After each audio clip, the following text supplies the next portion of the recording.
দিখৌ আৰু দৰিকা নদীৰ বাঢ়নী পানীয়ে শিৱসাগৰৰ বেতবাৰী মৌজা হাঁহচৰা মৌজা সম্পূৰ্ণৰূপে প্লাবিত কৰিছে। ইয়াত কেইবা শতাধিক গাঁও ইতিমধ্যে এই বাঢ়নী পানীত প্লাবিত হৈছে।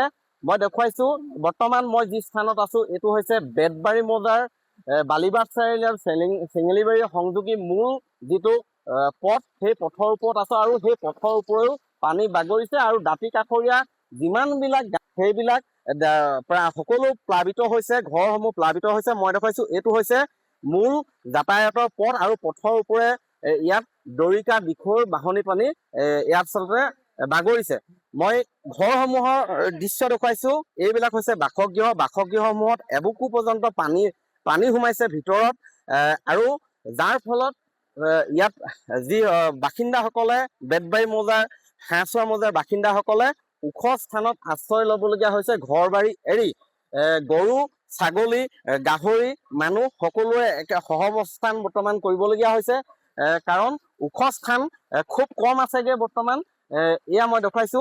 এনেধৰণে এইবিলাক দোকান পোহাৰ ৰাতিটো যোৱা নিশাৰ পৰা কালি সন্ধিয়াৰ পৰা হঠাৎ বাঢ়নী পানীয়ে প্লাবিত কৰে এই অঞ্চলসমূহ, যাৰ বাবে বৰ্তমান ৰাতিটো পথৰ ওপৰত কটাবলগীয়া হয়, ওখ পথৰ ওপৰত। মই প্ৰথমেই বাসগৃহসমূহৰ দৃশ্য দেখুৱাইছো, তাৰপিছত মই ভাষ্য ল'ম।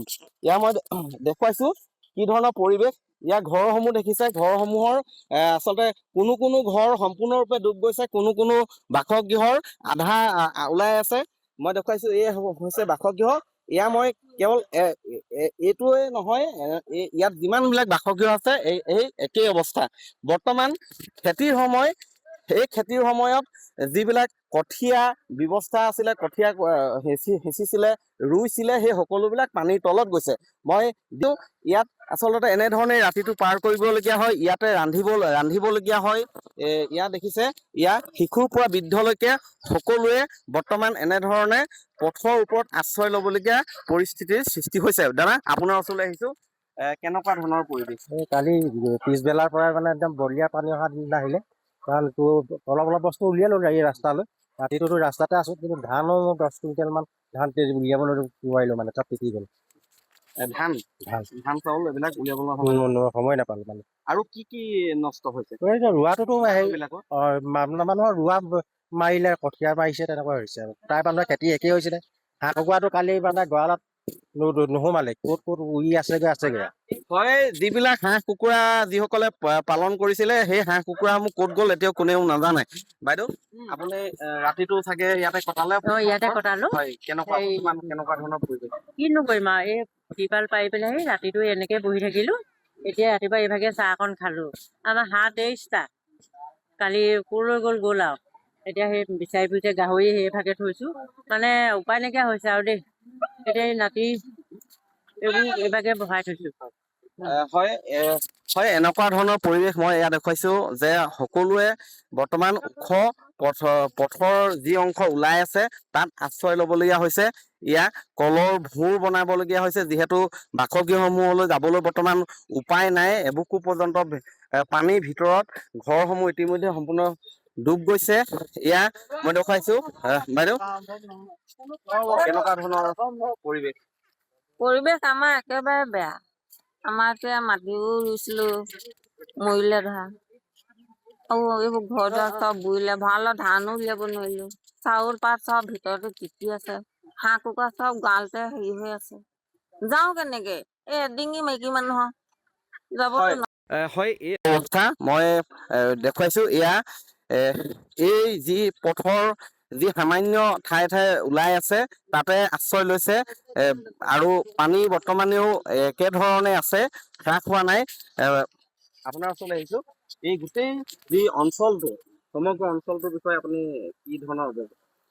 এই পূব বেতবাৰী আপোনাৰ বৰ্তমান আমি যিডোখৰত আছো, এইডোখৰ বালিবাট চাৰিআলি পৰা অকণমান তামুলী পুখুৰী, আপোনাৰ ভাধৰা কৃষি পাম নিগম, দগাঁও, তাৰপাছত এইফালে আমাৰ ক্ৰমান্বয়ে পানীটো কেন্দুগুৰি লগাই আছে।